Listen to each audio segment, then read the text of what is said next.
Once upon a time, there was a girl. A girl? A girl. She's supposed to be 16? Really, RWBY Fairy Tales? This is a 16-year-old? God damn, we really do need to fix everything in this goddamn show. Once upon a time, there was a girl. Beloved by her father, he sought to keep his fair child safe for all time, sealing her into his tallest tower with lock and key and spell. Pampered though she was, with all the toys and books that she could ask for, all the sweets the cooks could make, the girl was very lonely. She would look out the window, sighing to herself and wishing upon every star in the night sky for a prince so charming, like those in the books that served as her only company. She would spend her days reading, playing, doing anything to ignore the loneliness she felt. Her father, knowing of her plight, tried to appease her, and on her 16th birthday gave her a magic glass that would allow her to see the world beyond. The girl became dazzled with what she saw within the glass, and unbeknownst to her father, it only made her hunger more for her freedom. Eventually, she had enough. Gathering paper and quill, the girl wrote to her prince, whoever he may be, and breathed life into the paper. With the wings of a bird, the papers flew, scattered from her lonely tower across the world. She waited and waited, watching the horizon for a hero to arrive, and to her delight, not one, but many crested the hill. But sadly, none would make it up to her tower, as her father had protected the castle against all who would come to steal her. Dismayed, the girl lost all hope, turning her eyes from the window never to look back again. And then, one day, came a man saddled in silver. More cunning than brave, the man fought his way through the castle, up the tower, and vanquished her conniving father. The spell broken, the girl leapt into the man's arms. In thanks for her freedom, the girl fell to her knees and offered her hand in marriage in all the lands her father possessed. Instead, the hero lifted her to her feet, declaring that she need not be in another man's cage. Instead, she can belong to the world. Hand in hand, the two fled the castle and ventured the world, all while the girl grew to love life, and the hero that had rescued her from her solitude. The storybook facade peels away, pulling back to reveal a weathered children's storybook in Neo's hand, labeled The Girl in the Tower. Neo's appearance has reverted to her Jane Doe look from Fixing Volume 4, and in fact, she's bedridden in the hospital that she was retained in during that period. She looks at the book in confusion, before resting it down on her bedside table. Stubby hands reach up and pulls it down, and when we cut cameras, it's now a different storybook labeled The Love Not Meant to Be, being held in the hands of a very young Yang. She's resting her head on someone's lap, and smiling all the while as she cracks open the book and begins to read aloud, her voice pitching back into Jin's. Long, long ago, there traveled two adventurers, a noble knight and his rescued ward. The knight had love for all, but his ward had love for one, and she treasured this love every day she could spend by his side. For many years, she held her secret close, refusing to tell him out of fear for his answer, though it pained her to do so. Together, the two traversed this world, seeking new lands and adventure. Along the way, they met people of all flags and banners. Many became friends, many became foes, and a special few became family. Sadly, the winds of fate were unkind, and the knight took ill.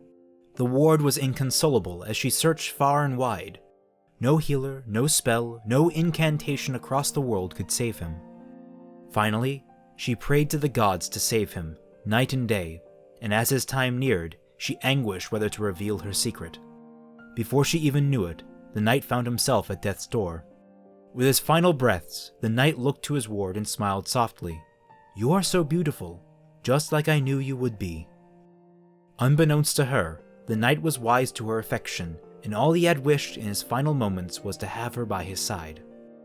The night would pass, and day would come, leaving the ward and the world to mourn for the times that never would be and would never come again. A grand funeral was held in his name, with celebration to his life and success. A statue, magnificent in scale, was erected, and all those they had touched along their journeys would come to pay their respects. Upon the foot of his statue, the ward cried, and pledged to live her life for him, and without regret. Yang's, now adult, voice carries on the last few words from Jin. The adult girl is sitting beside a bed containing two nebulous figures, as if she had been reading them goodnight. Yang closes the book and looks to the two warmly before something clicks in her brain and she shakes free of the feeling. She stands, pushing the chair back and dropping the book. We follow the book as it falls, before it hits the ground, changing into a new book called Mighty in Despair as it does. Stepping up to it is little Blake in Gira's study and menagerie. She picks it up curiously, taking it over to his couch and hopping on it before beginning to read, her voice blending quickly into Jin's. In a land far away, there was a grieving widow who had grown tired of mourning. With no more tears to shed, she sought out the gods to relieve the ache in her broken heart. Seeking the god of life, she made her pilgrimage across the world to his verdant lands. Tired from her journey, the widow knelt before the glistening waters of life and beseeched the god who dwelt within. The god of life rose from his pool in a golden visage, and she begged of him, "Please, my lord, listen to this widow's plea. My love has been taken from me too soon. I would only wish that you might bring him back, that we might spend the rest of our years together." The god looked down at her with pity. "What you ask cannot be done. You wish to spend your years together, but he has no more years to spend." The widow yelled in anguish against the god, but for all she wished to spend one more day with her love, the god would not grant it. Undeterred, the widow left his spring and sought his brother, the god of death. From the shores of his blackened pool, the widow begged once more, "Please, my lord, listen to this widow's plea. My love has been taken from me too soon. I would only wish that you might bring him back, that we might spend the rest of our years together." The god of death was shocked, for all mortals feared him, and he asked, "Why do you not seek my brother, the god of life? It is his domain that governs those who live." The widow, in cunning, replied, "Who is the god of life to dictate who dies? It is you, my lord, who is domain over death. It is the beauty of all that live that they should die. Whom I love was not given the time he was deserved, and only you can grant the time so owed. I only ask that he be given time enough for us, then both you may take." Flattered, the god of death replied, "For what you have braved to be here, begging prettily does not suit you. Stand, child, and have your wish granted." And with this, the god of death breathed life into the widow's love. The widow rejoiced and embraced her love, but their reunion was not meant to last. The love's return affronted the world itself, and from the darkened pool of the god of death grew lifeless shadows. Before them, in a flash of gold, the god of life appeared. To the shadows he motioned and said, "Brother, behold what you have wrought. This widow has fooled you, and now you bring about that which was never meant to be." Indignant, the brother returned, "As you decided who dies, I shall decide what lives. These are my creations." In fear, the widow and her love fled from the fountain. However, the god of life witnessed this and snapped his fingers, returning her love to dust. In rebuke of his brother, he said, "Pretty flattery has blinded you. So quickly she came to you, and so quickly she leaves. As she did to me, she has done to you, my brother." In spite, the god of light ensnared the widow and dropped her beneath the waters of his tree, saying, "For your deceit, you shall never know death's embrace, and you shall never return to your love." With his creation gone, the god of death roared, "I shall decide what lives and dies." In reply, the god of life said, "In that, brother, I am afraid you are wrong." Taken to the skies, the gods became as dragons and fought for ages uncounted. From below the water, the widow was refused the release of death, drowning in life as the gods waged war above. As time faded by, so did the gods, and upon the shores the widow found herself breathing. And the widow wandered the scarred world under the broken moon for all of eternity, forever to be haunted by shadows. Blake's voice fades back in as she appears in her beacon outfit, laying on her bunk in Team RWBY's dorm room. Like the rest, she seems confused and lost. She closes the book and rests it on the bookshelf between the beds, standing and walking past the camera with a hurried step. From the direction of Weiss's bunk, tiny hands reach out and take the book off the table. We transition over to where a tiny Weiss is sitting alone in her cavernous bedroom at the Schnee Manor. The book is changed once more, gaining the name, Nothing Beside Remains. She cracks it open and her words begin to bleed into Jin's voice. In the beginning, there was peace, a balance between gods and man. However, this would not last as the gods, affronted by man, cast shadow down upon humanity. The shadows fed upon the flesh and souls of the people, and drove fear across the land. From this, 4 wise magi rose from the ranks of humanity to revolt against the shadows and lead them in this time of crisis. With vim and vigor, the magi fought, using mighty armies and protective wards to keep the shadows at bay, and for a time, there was hope. But the people grew scarce, and the armies grew thin, and the magic did not last, for a candle, no matter how bright it burns, will go out. Then one day came an immortal. To the Magi she wept. It is fault of mine that the shadows claim these lands and have brought ruin to your homes. It is because I cannot die that I wish only to serve humanity and repent my wrongs. I am your torch to bear. May you use my light to cast away the shadows. The Magi, feeling pity, said to the immortal, You bear no fault for the plight the gods have given us. May you be a beacon in the storm. May all our peoples find sanctuary beneath your glow. And, for a time, the immortal's light protected the people of the Magi, and humanity began to grow. Memory of the gods began to fade, and the immortal was hailed for her sacrifice and kindness. The peoples visited her tower, and showered upon her love and praise and gifts. The immortal adored the people she served, but her heart was empty, as no matter her effort, the shadows came for all who surrounded her. The people bathed her in light, and upon her they offered her praise and worship, and created for themselves a false god. Affronted for the second time, the gods appeared before the people, and said, Who is this that you might call God? She who hath brought upon the shadows that curse your world. The people shouted back, You are the ones who have forsaken us. These shadows are of your doing. She has offered us nothing but light and hope. The gods, angered, rose hand to strike down the immortal, but the 4 magi gave their lives that she might be safe. The gods laughed as the magi died. You mortals speak of truths you cannot comprehend. You have been led astray by this accursed immortal, and for your folly, nothing will remain. With a snap of their fingers, humanity was turned to dust, and the immortal was left alone. Abandoned by the gods and cursed to isolation, the immortal gave herself to the shadows, bathing in the night as if water to drown. No longer would she be anyone's light. A special thanks goes out to all of my wonderful patrons for supporting the channel. If you like this content and want more of it, please consider supporting it. Also consider picking up my new action-adventure novel, The Artificer, which is now available for purchase on Amazon in digital and in print. With that all said, back to your regularly scheduled fixing. Weiss's voice finishes the story, and as we pull out from the pages, a cherry petal falls over the words. Weiss looks up at the cherry tree from Volume 5, sitting under its shade next to Vernal's tomb. Realizing where she is, Weiss stands, looking around the brightly lit spring sky in a panic. We look down to her hands, where pudgy little fingers grab the book and gently pry them from her palms.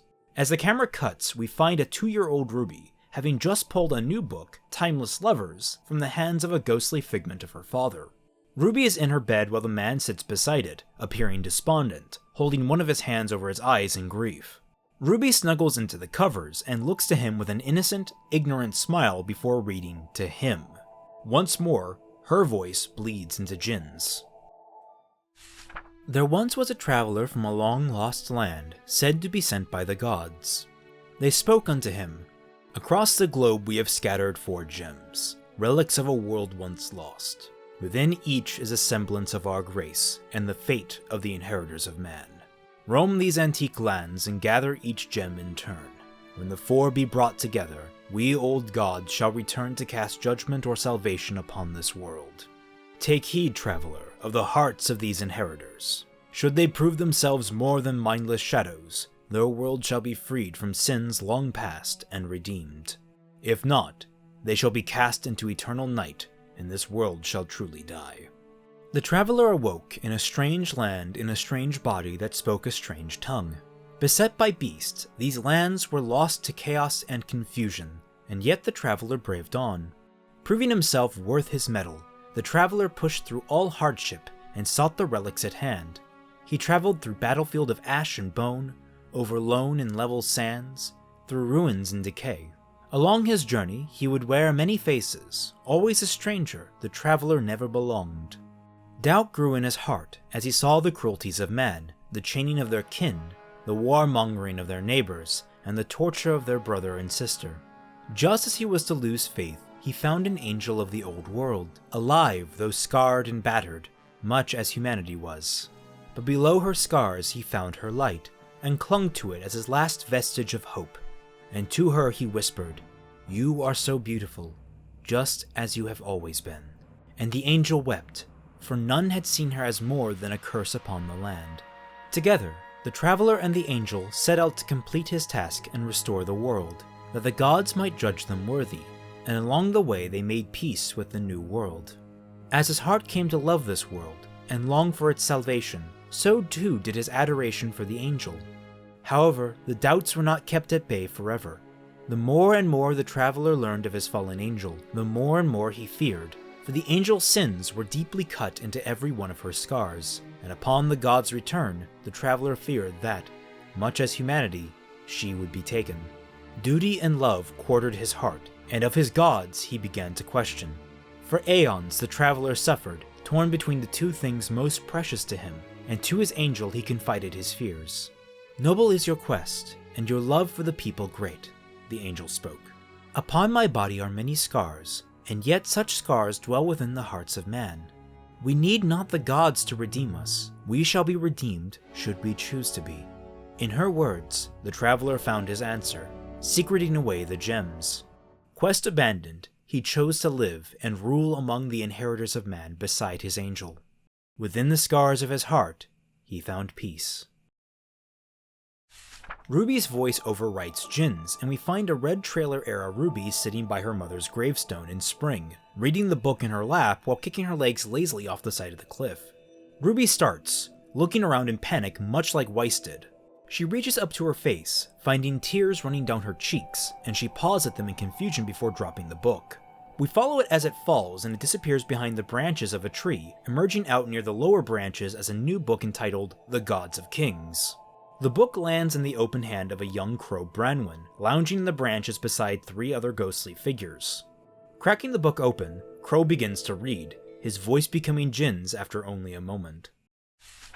In a kingdom lost to time, there were a king and queen who had no land and had no castle. Brick by brick they built for themselves a fortress, that they and their people might flourish and never come to harm. As time wore on, the walls grew outward, grew taller and more powerful, and the king looked out to his neighboring lands, so full of chaos and strife, and said, "Would it not be wonderful if they were as peaceful as we?" Hesitantly, the queen agreed, and so their lands expanded, and their people were happy. Beyond the paradise they have made, the king spied further lands, fruitless and lean, and asked, "Would it not be wonderful if they were as prosperous as we?" More readily than before, the queen agreed. However, they were not met with fanfare, but derision, and the lands so sought declared themselves prosperous enough. When the king told the queen, she dismissed the lands and said, "They know not what they wish. With us, they shall be more." And so the king agreed, and they made the lands more prosperous, and the people rejoiced. For their lords, the people built a tower, and upon it their lords rested to be revered as gods. Upon this tower, the queen spied lands across the mountains and asked, "Would it not be wonderful if they were as enlightened as we?" The king agreed, but again, the lands across the mountains decried the king and queen with spite and vitriol, declaring that they were not blind to the truths of the world and had no need of their guidance. The king sought his queen, and she said, "I am with child. For the sake of their future, we will bring them into the light." And so the king was reassured, and enlightened those lands beyond the mountains. The people celebrated the wisdom of their gods, and those that did not were returned to the darkness. The kingdom grew, and so too the tower, and from atop the spire that scraped the sky, the queen spied lands beyond the seas, and said, "Would it not be wonderful if our children inherited these lands, that they might rule?" The old king agreed, and so he set sail to those further lands. With him away, and the queen atop her tower, the heirs were left alone, and in the shadows they were struck, for many would disagree. The king, ever older, returned home with new lands but fewer children, and his heart broke upon the castle stone. The queen would weep upon the child's casket, and to the king she said, "You are who protects these lands, who would keep our children safe. Where were you when they were slain? Their deaths are on your head." The king, no longer young and courageous, disagreed. I have sought new lands for peace, prosperity, and the future of man, and have lost just as much as you have. Were we together, our heirs would be here yet. Let us be together still, and be as the gods we once were." "You know nothing of loss, and you were never a god!" the queen yelled. Enraged, she stomped her foot, and the tower, grotesque in height, shattered. The kingdom below was entombed in stone, and its prosperity vanished overnight. The king looked to his old lands, his children now buried, and said to his queen with his last breath, "My love, look upon our works, ye mighty, and despair." Crow's voice bleeds back in at the end of the story, and as we pull out, we find him leaning against the wall of Ozpin's office back at Beacon. It takes him only a moment to come to awareness, looking down at the book with growing rage. Shouting, he tosses the book, throwing it through the glass of a window that shatters under the impact. As the book falls, its appearance is reflected in the shards of glass, and as they spin, it morphs into one final book, simply titled Ozymandias. The glass shards fall towards the camera, and as they come near, we realize it's not just the book in the reflection. The book is being held by a young Remus Putnam, reading to a sick, bedridden Aventine Brunswick. He speaks, and Jin's voice comes out. Once upon a time, there was a man named Ozpin.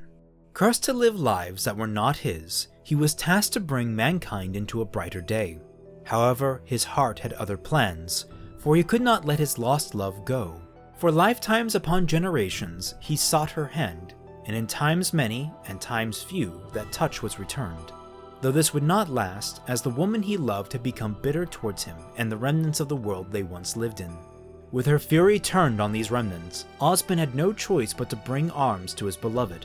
But despite her great evils, he could not bring himself to hate her. With no victory, the war became a dance, a waltz with no end. In his grief, Ozpin sought a wise Jinn and asked, "How do I stop Salem?" And to this, the Jinn answered, "You cannot." Again, he asked, "How do I defeat Salem?" And again, the Jinn answered, "You cannot." Finally, the broken man asked, "Can Salem be killed?" The Jinn leaned close and answered for the third time, "Only the gods could kill Salem." Distraught and unwilling to see his love to her grave, Ozpin sought an answer and found only one among the dust of his crumbled world. The war must not end, the conflict prolonged forever, his love eternal. He would keep Salem alive. The story ends, following the ghostly image of Magnus Reinhardt as he reaches the edge of the field. We fade in on reality, the environment starting to come into focus, as though once obscured by a thick fog, and now that's settling. The characters all look to each other in shock. They find themselves in late evening as the sun is setting and the fire has gone out. Wherever they were, time has progressed. Neo and Yang flinch into Ruby's cloak from the sudden biting cold. Of the group, Blake is the first to ask, "Did we all just see the same thing?" And Weiss points out, "It's almost night. How long were we in there? What was that?" Crow turns to Roman, who is silent, and says, "Oz?" Roman meets his eyes, concentrates for a second, then shakes his head. He's gone. Crow, angry, steps forward and grabs Roman by the collar, pressing him into a tree. "What do you mean, gone?" And Roman sputters, "I mean gone! I'm making a collect call and he ain't picking up!" Blake remarks, "He can't be gone. If he had his choice in host, wouldn't he have left by now?" Ruby cuts in, interrupting the brewing argument, and says, Guys? We don't have time for this." She slowly raises the mangled crescent rose and nods her head to the tree line. All heads look around, and glowing eyes can be seen in the shadows of the trees. The rest of the unimpaired team draw their weapons and begin to circle around the injured, weapons pointed at the trees. Beowulfs begin to slink out of the shadows. Ruby checks Crescent Rose's chamber and mutters, "Where's Ren when you need him?" From seemingly nowhere, a blur launches out of the tree line, slamming into one of the wolves. A mysterious silhouette swings around and decapitates one of the many Grimm, very reminiscent of Ruby in the Red trailer. As she lands, she rolls with the momentum to throw her mini scythe in a boomerang pattern. It spins around the clearing, killing all of the remaining Beowulfs, their heads flying in the air before disintegrating in unison. The scythe comes back around and is caught by the silhouette. The momentum causes the person to stumble, wrenching their arm out of alignment, and we see it's actually a hunchbacked old lady. The crew stare in awe at the woman before she says to them snarkily, "Are y'all just gonna keep standing there?" She doubles over in pain. "I just threw out my back!" And the episode ends.